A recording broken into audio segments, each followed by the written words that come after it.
Is AI a threat to art? Certainly. Yeah, I think that it's something that we have to pay attention to and that we need to start grappling with now and sorting out because yeah, I think there is I think there's a big upside to it, but I think there's a extremely huge downside as well if it's not handled with care. But I do know that it's something that's extremely powerful and that is going to in my opinion, dramatically change the industry long term. Dealing with, covering war was particularly challenging. And, when I was deployed and doing that type of work, I did a lot of compartmentalizing. The best way I knew how to like curtail the fear and focus on the work that needed to be done. But even with compartmentalizing, at some point you have to grapple with the things that you see and stuff like that. And that's where you hear a lot about people who've done this type of work, suffering from PTSD and things of that nature, which is definitely something that I've grappled with myself. I was at a crossroads whether to attend university or join the military. Photography will live forever in some form.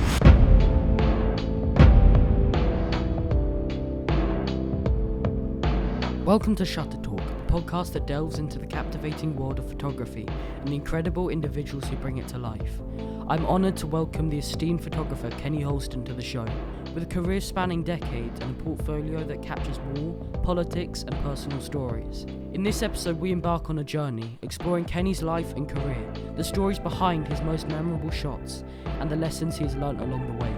Through heartfelt conversations, we'll discover the challenges Kenny faced and what fuels his creative endeavours, offering invaluable insights to aspiring photographers who are navigating their own path in this ever-evolving field. Whether you're a seasoned professional or enthusiast with a passion for visual arts, Shutter Talk is the podcast where we celebrate the artistry, the stories, and the people behind the lens. So, sit back, relax, and get ready to be inspired as we dive deep into the extraordinary world of photography with the amazing Kenny Holston. Kenny, how are you doing? No, I'm doing well. I was a busy week as always, and I'm sorry we couldn't get back on sooner, but here we are. Okay, great, let's get going. So, what was life like growing up? Certainly, yeah. So, I mean, I grew up in South Texas, it's about 40 miles south of San Antonio. My dad was in the U.S. Army, and so I was kind of a pretty strict military household. So there's a lot of uh, I guess like rigidness and discipline, not in a bad way. Like it was certainly a good thing. My father ran a tight ship, but because of that, I really learned early on to be efficient and to kind of prioritize goals and to kind of lay out pathways for how I'd like to achieve certain goals and things like that. And I was a athletic kid, very driven, and as I I raced like BMX bikes and things like that. So just super competitive. I enjoyed going to school and learning and things like that for the most part. But at the end, like after I graduated high school, I was at a crossroads whether to attend university or join the military. And I decided, the military was the best route for me at the time, and it's certainly one of the best decisions I had ever made because that is what led to me becoming a photojournalist. Holston studied photojournalism at Syracuse University and at the Defense Information School in Fort Meade, Maryland. He earned a combat action badge for performing the duties of a combat photojournalist in Afghanistan, one of many countries in which he served during his 13 years as a US Air Force photojournalist. In 2015, Holston was awarded the Department of Defense Military Photographer of the Year, and in 2023, Holston's work was recognized by the White House News Photographer Association. While in the military, Holston further distinguished himself by earning numerous commendations and medals. What was your first experience with a camera? And my first experience with a camera had to be maybe when I was 12 or 13 years old, perhaps a little bit younger. It was like a Kodak point and shoot like box camera, and at the time I didn't think much of it. It was just fun to play around with. I didn't have a particular passion for photography or anything like that at that point, and I certainly didn't know uh, if I had any sort of talent or anything like that. But that would have to be like, yeah, my first experience with any sort of camera. Where do you think you'd be if you hadn't picked up that camera? If I hadn't picked up the camera, I think I'd certainly be doing probably a more, um, uh, I guess like perhaps like an outside, physically demanding type of job, like firefighter or like police officer or something like that. I suppose. What was your first big gig, and how did you approach that with very little experience? Sure. So, I mean, when I started shooting professionally, like that occurred uh, in 2016. So I joined, or I'm sorry, 2006. I joined the military in November of 2005. I went through basic training, and then after basic training, us photographers are sent to school to learn how to use the camera and stuff like that. And so my first, like technically, my first professional job was after I arrived at my first duty station at Simbach Annex in Germany. And the first job was to simply photograph a promotion ceremony. It was airmen who were being promoted to the next rank, and I was assigned to, photograph the ceremonial process of those promotions. You mentioned you were very athletic. Was sports always your biggest passion from a young age? Yeah, sports was certainly more important. Photography for me, the passion for photography and the interest in making pictures didn't come until until I'd left home, until I was in the service, and and I learned that what I would be doing in the military was photography. But prior to that, growing up, the thing that interested me the most was sports for sure. Primarily racing, BMX bikes, traveling around the U.S. and abroad, racing bikes, and I turned pro while I was still in high school. So I was like race. I went from the amateur ranks. I was racing the pro ranks for a short period of time, and it was something that I wanted to do like forever. Unfortunately, or I shouldn't say unfortunately, but the path in life for me, kind of like I said, led me to the military, and I kept racing bikes after I joined the military, but it was more in a like a just for fun capacity as opposed to professional. As a former active duty military photographer and now staff photographer at the New York Times, I strive to tell deeper stories about the servicemen and women who do extremely challenging work that their respective militaries require of them. I've witnessed these men and women put their country before themselves while operating in the most selfless capacity possible.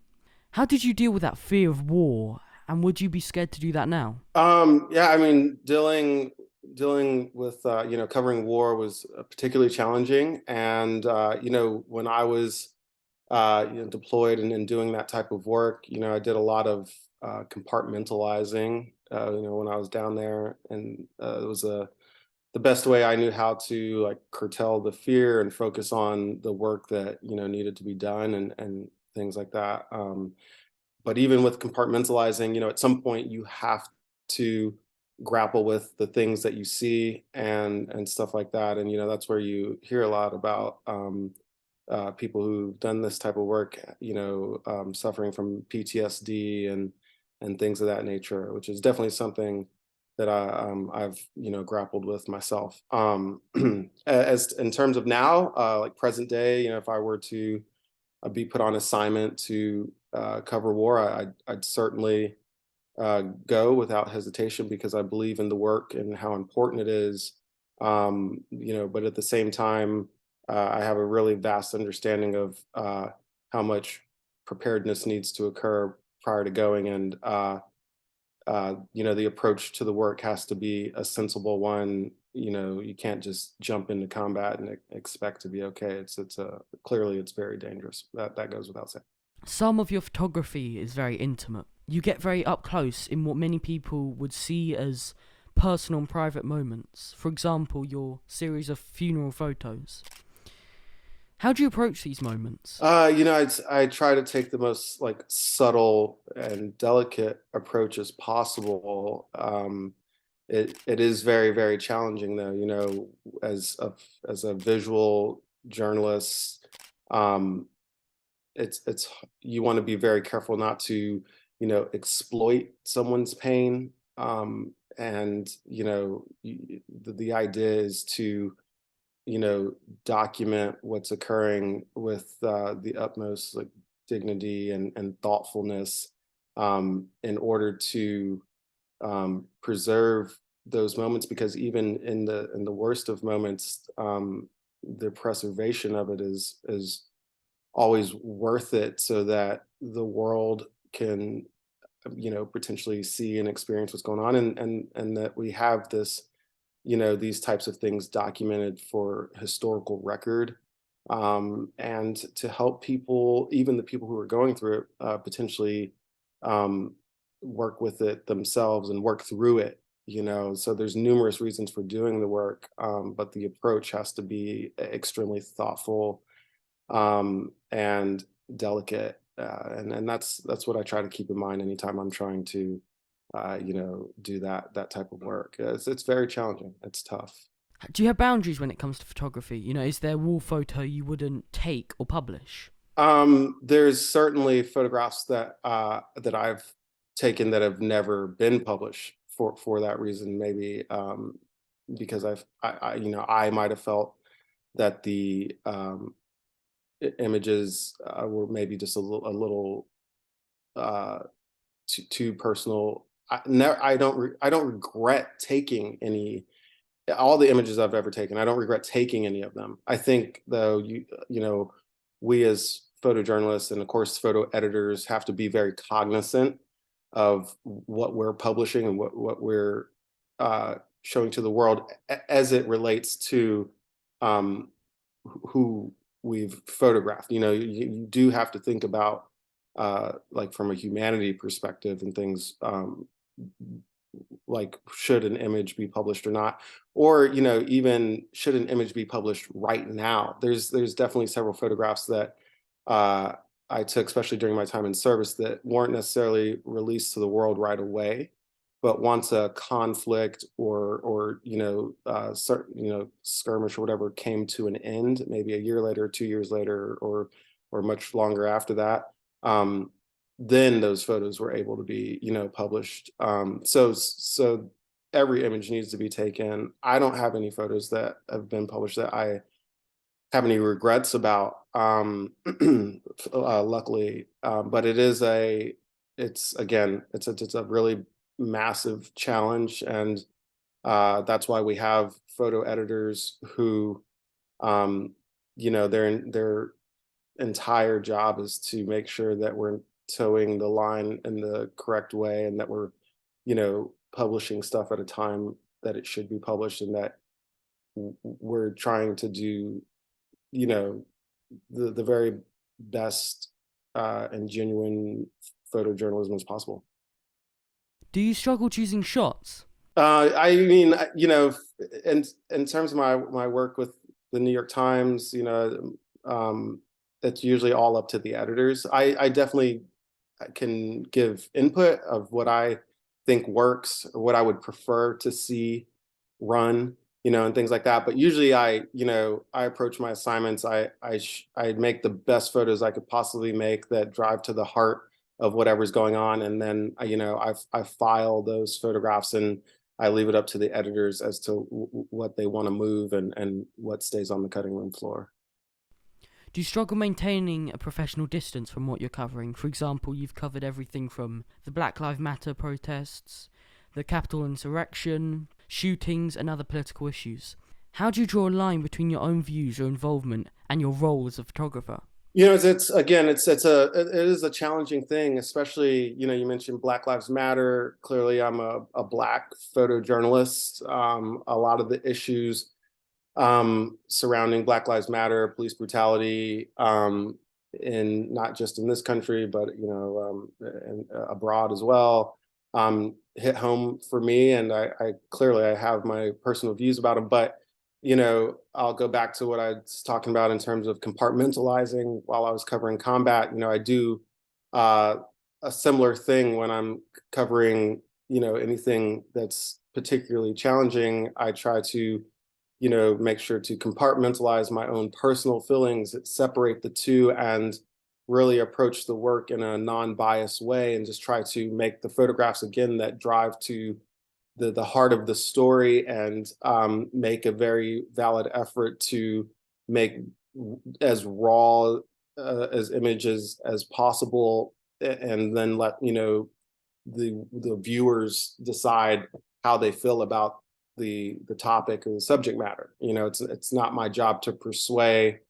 or to like lead or guide anyone as to how they should feel, but rather give them enough visual information to where they could make their own decision as to how they feel. And in order to do that, I have to separate my own personal feelings from it, and I do. I compartmentalize, and I go about the work in a professional manner. And then afterwards, when the work is done, that's when I talk to family members or those closest to me, those who are in my circle, about how I personally feel about whatever it is. Because you do, as a photojournalist, you do have to deal with those feelings and emotions at some point. Before becoming a staff photographer at the New York Times, Holston was a full-time freelance photojournalist in 2019 and began photographing for the Times in June 2020.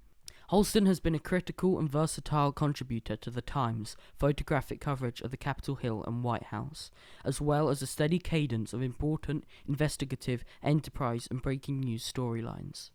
Photojournalism can address and raise questions about power, identity and faith. Why do you choose photography?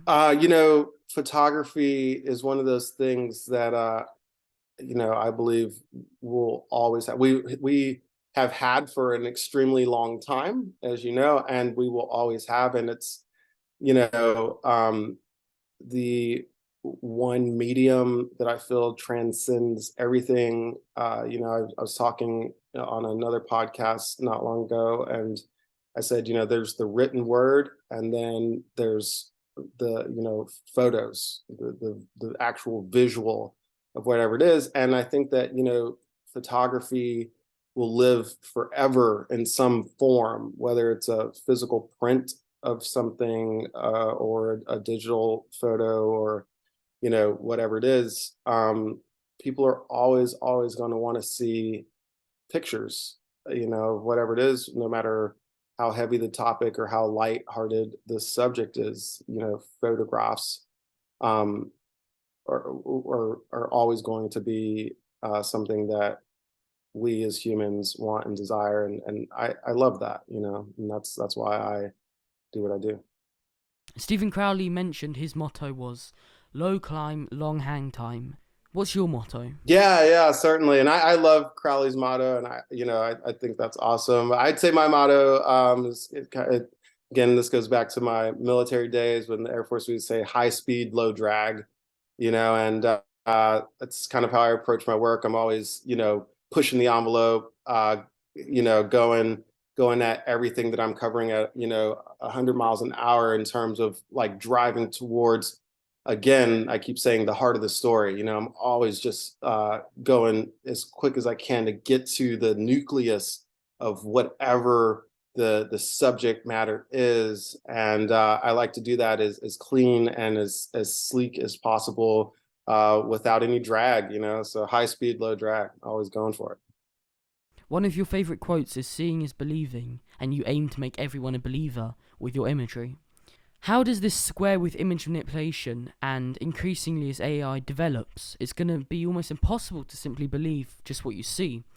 What does this mean for photographers and in general art? Yeah, no, that's a great question. I mean, I still, in a way, stand by that, like seeing is believing, primarily because you want to, if you're talking about something or you're reading a particularly powerful story, article, whatever, you would like to see a photograph of some sort, right, to go alongside it. But you're right, it's becoming increasingly tougher with AI, like you mentioned, and other forms of manipulation, and even stuff like Photoshop and how powerful that tool is becoming. And the thing that I would say to viewers, readers of any publication in general is that if it's a reparable publication and you see a photograph in that publication, you could you should know, you rest assured that each of these publications has a very extensive vetting process and authentication process. You know, for the New York Times, for example, the before anything is ever published, whether it's photographs or anything that's written, of course, it goes through numerous editors and it goes through a heavy vetting process. That's why we have so many staff reporters who are reporting on the ground, who were there in person. For example, same thing with us staff photographers. We're there at the location making the photographs, so that it's a trusted source of information. And it's something that again, the New York Times and any reputable publication invests a lot of money into the vetting and authentication process and things like that. And so that's how I'm still able to kind of stand by, like, seeing is believing. And I guess the caveat would be depending on where you're viewing the images or videos or whatnot. It just depends on where you're getting your information from. But any reputable publication is certainly, and even more so nowadays, taking the time to authenticate everything. Do you think the fact that anyone can generate any image with just some text is a problem, and that artists and creatives should be worried about AI? Certainly, yeah. I mean, I don't have the solution to it or anything like that, of course, but yeah, I think that it's something that we have to pay attention to, and that we need to start kind of I guess, again, I'll use the word grappling, like start grappling with now, and sorting out, because yeah, I think there's a big upside to it, but I think there's a extremely huge downside as well if it's not handled with care, and if it's not, yeah, just properly sorted out, and again, I don't know what the solutions are, how we should move forward with it, but I do know that it's something that's extremely powerful, and that is going to, in my opinion, Kenny's personal opinion, dramatically change the industry long term, hopefully for the better. But it just all depends on how we choose to get our arms around this thing. What photos or moments have really affected you? For me, I think grappling, like, again, the word grappling again. Gosh, photographing funeral services and dignified transfers, again, being the autopsy photographer at Dover Air Force Base and stuff, that was, in terms of my own personal work and images that have stuck with me, for since I've made them, is certainly those things. There's it's really hard to be, the person who makes the last photograph of somebody ever before they're buried, you know before they're no longer able to be viewed. or even in some instances, right before they die in combat. Obviously, you don't know that they're going to die, but if you are that photographer and you make that photograph, and then shortly after they're deceased, you made the last photograph of them alive, and as a photographer, that sticks with you forever. Who or what inspires you? Gosh, there's so many photographers, so many great photographers. Obviously, right out the gate, I always mention my colleagues here at the Times because they've inspired me even before I was working at the New York Times.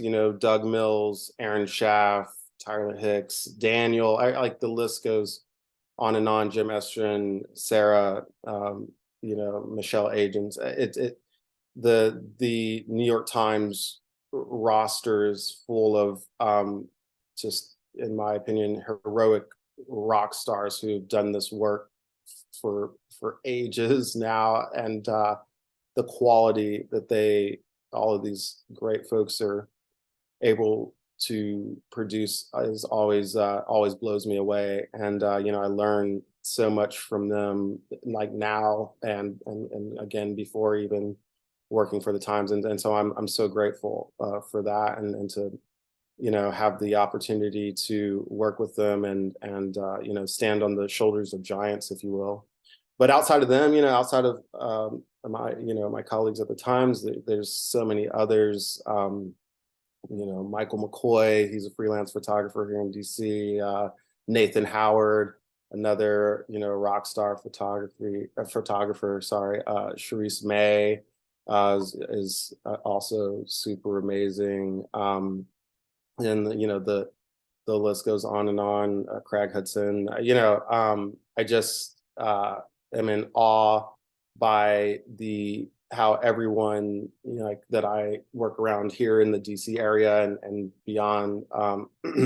Irene, she was our photo fellow for the last year, and her work is also just particularly fascinating. And her and I worked in tandem, on Capitol Hill, and getting to work with her every day was something that was just truly amazing to me. And so, point here is, there's just so many photographers who inspire me each day, both who are kind of like younger in their career, and those who have been doing it for a very long time. And I'm grateful to just be able to work around all of them each day.